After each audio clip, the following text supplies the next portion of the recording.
Hello, and welcome to another episode of Your Health Matters with Marshfield Clinic. I'm your host, Laura Kibbel. We all know that October is a month of falling leaves and pumpkin patches, but it's also a month for us to take time and remember those that are suffered with breast cancer, whether it's through celebration or honoring them. I am thrilled today to bring to you three esteemed physicians that are going to talk to us about what a breast cancer journey may look like for a patient. Welcome, Dr. Joseph Edmund, hematologist oncologist, Dr. Anna Seydel, breast surgeon, and Dr. Brad Morrow, plastic surgeon. Thank you so much, all of you, for being with me today. I really appreciate it. Thank you. I'm really looking forward to this discussion. But before we begin, I would love for our audience to learn more about you. Where did you grow up? Where did you go to school? Where did you get your training from? And ultimately, what brought you to Marshfield? So, Dr. Morrow, would you like to start? Sure. I'm originally from Pennsylvania, about Okay. an hour north of Philadelphia. I kind of took the roundabout way of getting here. I originally started at Drexel University for business. Okay. Hated it. Okay. Dropped Understood. Dropped out. Started working at a drug and alcohol rehab center for a couple of years. Okay. Kind of got interested in healthcare there, but figured I'm a college dropout. I'm never going to do that. Wow. But I knew I eventually had to do something. So I went to John Jay Criminal Justice in Manhattan.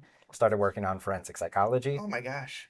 which was really fascinating. But I moved to New York in August of 2001. September 11th happened. Kind of felt like I should do something. So I started working for the NYPD in the Manhattan Robbery Squad, investigating large pattern robberies. Finally got around to taking some science courses and loved it and said, okay, maybe I can do this. So I went to Columbia, did all the prerequisites to get into medical school. And then I went to Penn State for my medical school. And then I stayed there for my plastic surgery training. I have not heard an introduction like that of somebody that's gone to medical school. So that is outstanding. You have lots of life lessons and experiences you've had. So that is wonderful, and congratulations on moving towards a medical degree in the way that you did. That is really quite something. So thank you Thanks. so much. Dr. Edmund, what's your journey been like? I'm originally from India. I grew up in India, finished my medical school at St. John's Medical College in India itself, following which I did my residency down in Florida in University of Central Florida, did my fellowship in Rhode Island at the Roger Williams Medical Center in association with Boston Medical Center, after which I'm here in Wonderful. Marshfield. Wonderful. Yes. Mine's been much more straightforward. Yes, yes. But important to note that you are not only an oncologist, but also a hematologist. So tell us real briefly what that means. So hematology and oncology goes together. So I deal with both blood issues such as anemia, Okay. and I also deal with blood cancers. At the same time, I deal with solid cancers like breast cancer and everything. Okay. Excellent. Thank you. And Dr. Seydel. Hi. Hello. So I'm from San Diego, grew up in Southern California, went to college in Northern California, and then medical school in Madison, Wisconsin. And it was my ties to Madison that brought me back here. I was in private practice in San Diego for 13 years, joined my dad in private general surgery practice, left practice 4 years after he had retired and went to the Twin Cities, where I was doing really busy general surgery for 3 years. And the position here at Marshfield Clinic opened up for breast surgery only. And I had done a rotation here during medical school, so I'd heard about it and came and interviewed and fell in love with the space, the city, the program, and decided it was time to give up the belly. And so I've been here dedicating my practice to breast cancer and breast surgery for the last 13 years. Wonderful. Wonderful. Well, I can't thank you enough for being here, the three of you. I know how busy you are, but I'm really excited to have this discussion. So for the sake of the conversation we're going to have, let's pretend I am a patient that unfortunately was diagnosed with cancer. And my primary doctor has now referred me to oncology to see you, Dr. Edmund. Can you tell me what would I expect in that first visit? What sort of conversation are we going to have? And where do we go from there after that first visit? So before you get a screening mammogram to diagnose if you have a cancer or not. After the screening mammogram, you get a diagnostic mammogram and an ultrasound, followed by which you have a biopsy. And we have the pathology from the biopsy by the time you see either medical oncology or surgical oncology. Okay. Now, from the breast cancer, I'm going to talk a little bit about breast cancer first so that you have an Please. idea on what it is. So breast cancers are basically, it's a breast cancer or tumor is when there is increased production of cells in the breast. It can be formed as a lump initially, and the breast cancers are normally divided into lobular cancers and ductal cancers based on where the cancer originates. Now, a couple of the risk factors for the cancer are, it can be divided into two. So one is the things that we can change, and the other is things we cannot change. The things we can change are frequent alcohol use, smoking, if you're overweight during your postmenopausal stage. And the things we cannot change are if you have a family history of breast cancer or if you have mutations like BRCA1 and BRCA2. Now, the breast cancer, for our sake, is divided again based on receptors, basically. So, the first one is called hormone receptor positive breast cancer. In these, there is increased production of either estrogen or progesterone, which are both hormones, and increase of it causes the cancer. The second is the HER2 positive breast cancer, where there is a protein that increases the cancer cells. And the third is called the triple negative breast cancer, where all the markers are negative, basically. Now, the treatment for breast cancer are multiple. There can be surgery, there can be medical chemotherapy, and radiation. So, I'm going to talk a little bit more about the systemic treatment, that is the medical part of it. So, the medical part treatment are a couple. So, one is chemotherapy that has been age-old and be used for breast cancer. Other one is called immunotherapy, which is newer. Now, there are targeted agents also that is available for breast cancer. And there's also hormonal blockage that can be used for breast cancer. Now, once you see me, we actually go over what kind of breast cancer you have, what the stage of the breast cancer that you have. Now, the decision about what goes first, is it chemo or is it surgery first, would be dependent on a multidisciplinary approach. We actually meet with the radiation oncologist, the surgeons, and the medical oncologist together to make a decision on which would be the first step in treatment. And the main thing, always get screening mammograms done for everything. Yes. Yes. That's wonderful. And I think, a huge point to that is the multidisciplinary team. And I think that is something that is so important for our patients to know, that this isn't a singular decision. You have a team of physicians that are evaluating every patient to make sure that we're all on the same page for the best course of treatment, which for me would be incredibly comforting to know that there's a lot of people that are looking at my case, making sure we're doing everything we can to move forward with the treatment. Yes.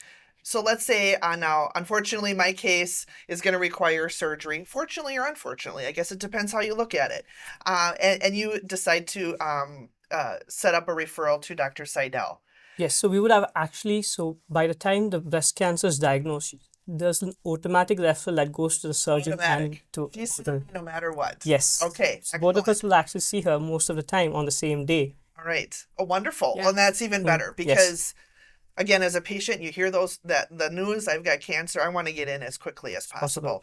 And to be able to see both of you on the same day, that's outstanding. So, Dr. Seydel, I'm seeing you. The discussion of lumpectomy versus mastectomy versus bilateral, tell me about that. How do you get to those conclusions? That's a really good question. And I think most important is trying to understand the patient's experiences, values, and priorities that she brings to that first consult, and making sure that for most patients that they do have an option to either preserve their breast or remove their breast. And it's important for them to know that it is their choice, because there's no difference in survival between the two options. Lumpectomy or mastectomy has the same survival. Many patients say, well, if I remove both my breasts, then I don't need to have chemotherapy. And so during that first visit, I make sure that they understand the decision for what operation that we do is independent of whether or not they're going to receive chemotherapy. Chemotherapy is based on tumor factors, the biomarkers that Dr. Edmund discussed, and patient factors, whether or not they can tolerate it. independent of whether or not we preserve their breast or remove their breast. And so we spend a good amount of time making sure that that information is understood. I think it's my job to synthesize the information, discuss the options, but then also make a recommendation. Many times if I just say, oh, well, you can preserve your breast or remove your breast, let me know what you want to do, that's not helpful. And so the decision to preserve their breast is based on their overall appearance afterwards. What is their breast going to look like after I remove that portion? And that's determined by size and location of the tumor. If I make a recommendation for a mastectomy, or if the patient chooses to have a mastectomy through that shared decision-making model, then absolutely it's so important for them to know, and it's actually one of our guidelines, that we have reconstruction available to us. Our reconstructionist, Dr. Morrow, he used to be just down the hall, readily available to just knock on the door and say, hey, I've got a young patient here. But we're so fortunate to have plastic surgery on our campus. Mm-hmm. So I want to go back just to make sure I understand, because I'm learning a lot in this discussion. You said that a lumpectomy and a mastectomy, you're going to have the same outcome? Correct. There's no difference in survival between the two choices. So why would I ever choose a mastectomy then? Good question. So with lumpectomy comes radiation. Yep. So Okay. lumpectomy and radiation, some patients, their experience that brings them to that first consult is, well, I've had friends and family who've had radiation and I don't want to have radiation. Mastectomy cannot get your risk of recurrence to 0. So I have a lot of patients who say, well, if I can't get my risk of recurrence to 0, even with mastectomy, why would I remove my breast? So there's a lot of different factors that patient prioritizes. Some patients prioritize recurrence. Some patients prioritize keeping their native breast. Some patients prioritize symmetry. And that's what I try to tease out during that first visit. Wonderful. So when would somebody choose to do a bilateral versus that singular mastectomy? We've had a national trend toward bilateral mastectomy over the last many years, 10 to 15 years, such that at all of our conferences, we've been talked at to say, hey, we need to make sure patients know there's no difference in survival between removing an opposite breast. Removing a normal breast does not help that patient get that cure of her known cancer. I think it's fear of recurrence. Many patients, so they're making decisions based on a future that may not ever happen. Mm-hmm. And the common thread is, I don't ever want to go through this again. Right. The only thing that we know in removing an opposite breast is that it reduces risk of a second breast cancer in that breast. Sure. So, but some patients, if they're shown to have a genetic abnormality that we know and understand puts them at increased risk for a second breast cancer, we really can get good risk reduction of that second breast cancer. But even so, we don't usually impact overall survival. Thank you. That is incredibly informative. So now I'm back to the patient, and I've determined bilateral mastectomy, and now you're going to send me to Dr. Morrow. Yes. So I would like to know from you, Dr. Morrow, when you see these patients, one, when do you see them? How soon after surgery can they have surgery with you? And what is the recovery of a reconstructive surgery? Well, I generally like to see the patients as soon as we possibly can, and Okay. Dr. Seydel will often call us and say, hey, can you squeeze somebody in here? And Okay. we'll try to accommodate as best we can. I kind of view our meeting as a fact-finding mission where I explain breast reconstruction. What are the options? What are the risks? What are the benefits? No reconstruction is an option. It's not the right option for most patients, but with that, they can at least get an insert or a prosthesis to put in their bra to kind of feel whole and symmetric in their clothing. A delayed reconstruction is an option. In that case, Dr. Seydel takes away the breast tissue and the skin, so it's essentially flat, and then somewhere down the road, we can come back and do the reconstruction. With that, we need to reconstruct the volume of the breast and the skin over top of it. So it can be a little extra work or a little extra steps, but again, it's an option. Okay. Generally, what we talk about is an immediate reconstruction. So as soon as Dr. Seydel's done, we come in and can do the reconstruction at that point. The nice part about that is she's able to spare most, if not all, of the skin. So we really only need to reconstruct the volume of the breast. Wonderful. And then there's two main ways of doing breast reconstruction. One is called autologous, which means using your own tissue. So we got to borrow tissue from somewhere, so there's a donor site. So we're essentially robbing Peter to pay Paul. Mm-hmm. Plus side to that is you're using your own tissue and there's no foreign bodies. Mm-hmm. And then the other option is using implants to reconstruct the volume of the breast. The nice part about that is I find most patients just want to get back to their normal life as quickly as possible. Kind of going down that route is one night in the hospital. And the way we're doing it, most women are down to Tylenol and ibuprofen even a few days after surgery. That's unbelievable. Where do you get the site from if you're taking skin from to reconstruct? It can be used from a couple of different ways. Okay. The main one is using your rectus abdominis muscle. Okay. So you can take part of that six-pack muscle, and then you can take a little bit of the lower belly, and you can use that to reconstruct the breast.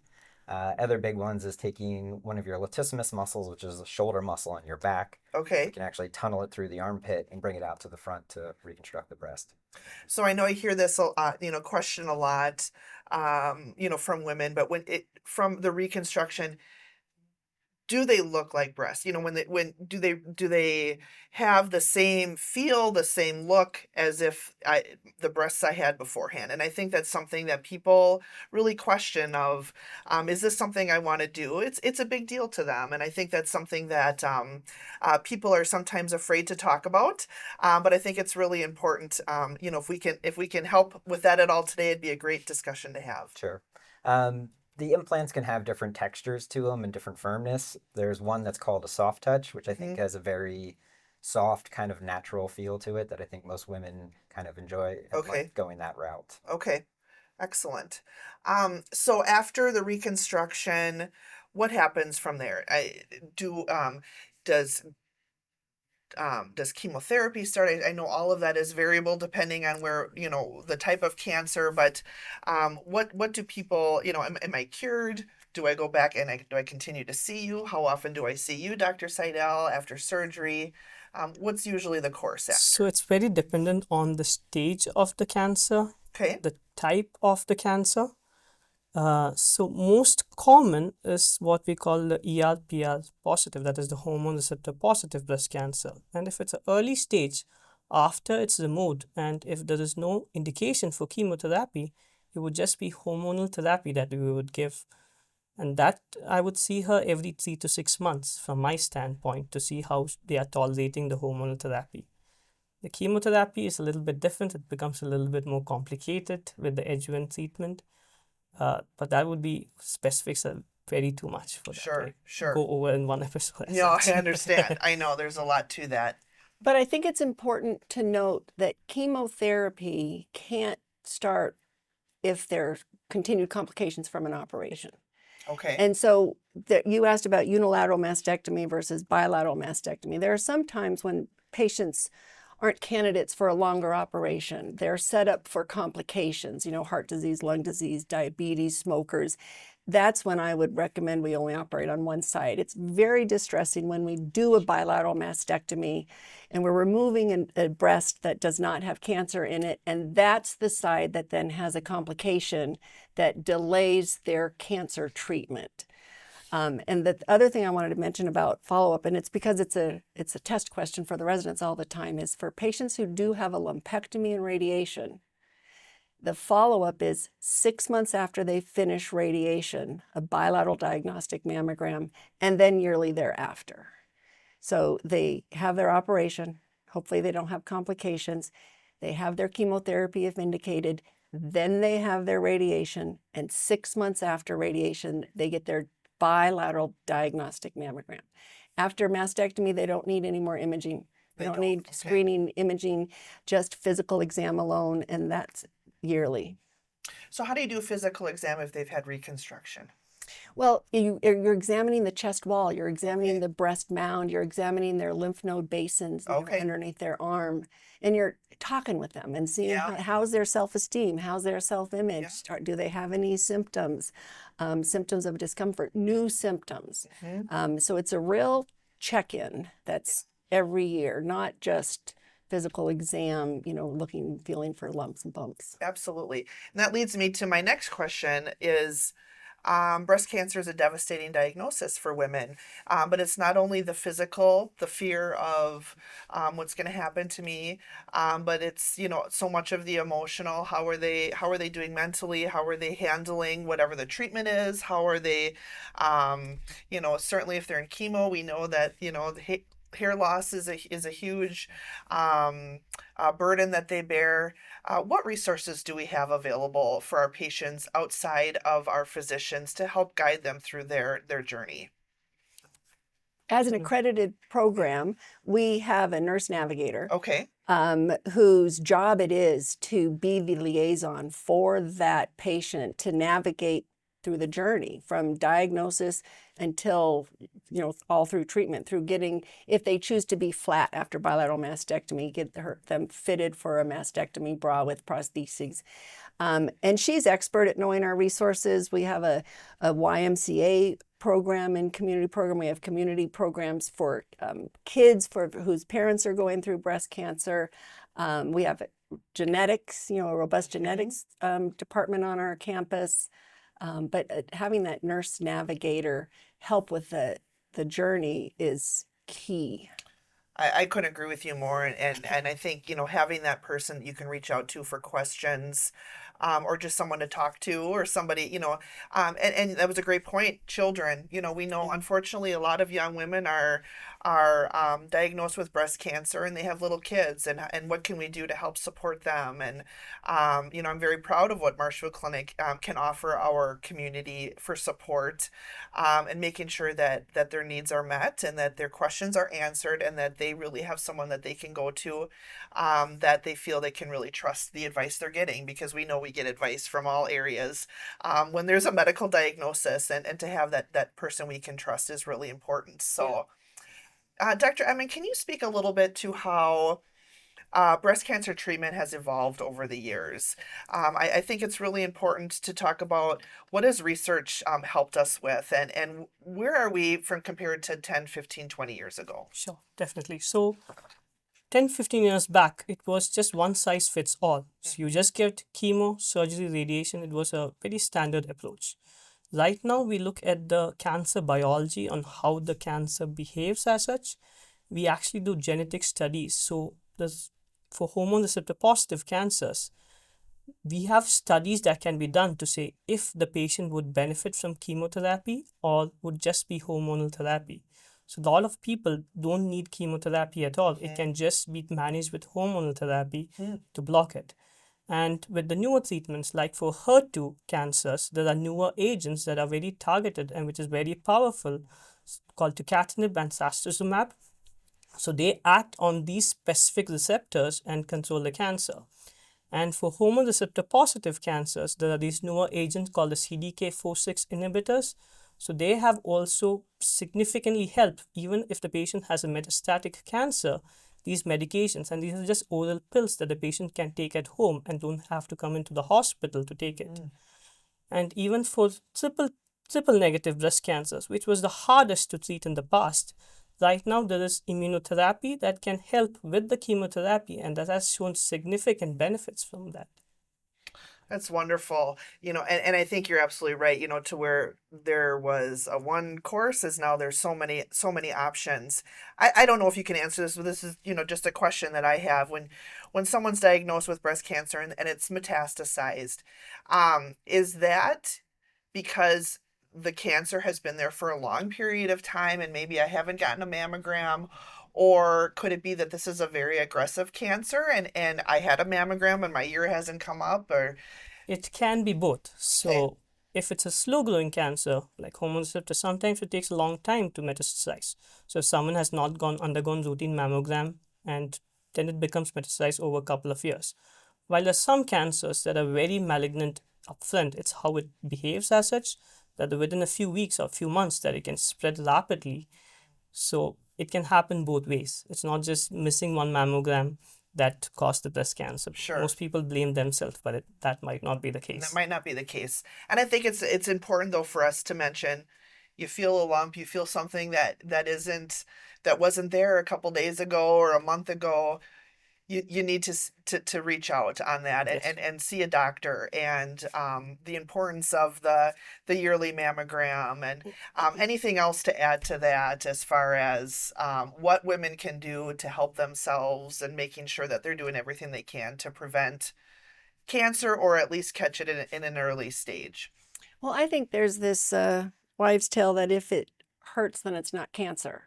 Like if it's red and tender, then it's not cancer. And I think that we don't want patients being physicians at home. If there's a change that you notice and it persists, call and come in. And we really promote that with the breast clinic, so that you're not feeling like, oh, well, I don't want to bother them. We have a breast clinic that's run by one of my physician assistants, and she's there all day, every day, specifically to be the one answering those questions and getting that physical exam. The other thing I want to make sure that people know is the physical exam portion is just as important as screening. You can have a negative mammogram and have an abnormal physical exam, and then you need that breast clinician to put those pieces together to come up with what next needs to be done. Excellent. So remind our females at home, when they're doing a breast exam, is it the hard lump we're feeling for? Is it a soft lump? Does it matter? Because I've heard it from people. Well, it was just a swollen lymph node, or I'm sure it's just a cyst. Is there something specific that they should be very cautious about if they feel, or to your point, if it's something new, you come in? I think a change. Yeah. Anything that wasn't there before. Uh-huh. Excellent. That's excellent advice. Well, I think this was incredibly informative information, very helpful. And I certainly want to recognize all of our community members that have experienced or know somebody that has gone through breast cancer. Certainly honoring those that we've lost in the fight with breast cancer. But I couldn't be more proud and happy to have the three of you at Marshfield Clinic helping to support our community members and doing everything you can in their journey, getting them back to wellness. And so just an honor to have you here today. We've got a minute left. I always like to end with some fun. So believe it or not, our physicians, they do things outside of work, even though it's rare. What are you doing for fun when you're not at work, saving lives? What are things that you like to do? Well, I'm helping coach both my son's hockey teams. So Nice. As soon as we leave there, I'll be heading over to the hockey rink. Wonderful. And what are their ages? Oldest boy is 12 and the youngest is 7. Oh, fun. Yes, this hockey season is right about us. Excellent. How about you, Dr. Edmund? I love hiking and I love kayaking, and my wife was an internal medicine resident here, so both of us go for both of that. Excellent. Any special places you like to hike? Nothing specific, but Yeah. we always go wherever we can find. We've been so fortunate too with a beautiful fall. It Yes. hasn't lasted Yes. just a couple days. We've had several weeks, so I hope you've been able to enjoy that. And Dr. Seydel? Spending time with my granddaughter. Yes. We're going to go to Disneyland for her 3rd birthday. She's telling everybody, I'm going to Disneyland when I turn 3. Oh my gosh. Yeah. That's wonderful. Nothing better So than excited. grandchildren. Nothing better. Yes, excellent. Well, thank you so much, and thank you for joining. Please join me next month as I welcome Dr. Altwal and Jackie Pfeiffer, nurse practitioner, who will be joining us to talk about some new lung nodule treatments that we're offering at Marshfield Clinic. Until then, be well, my friends.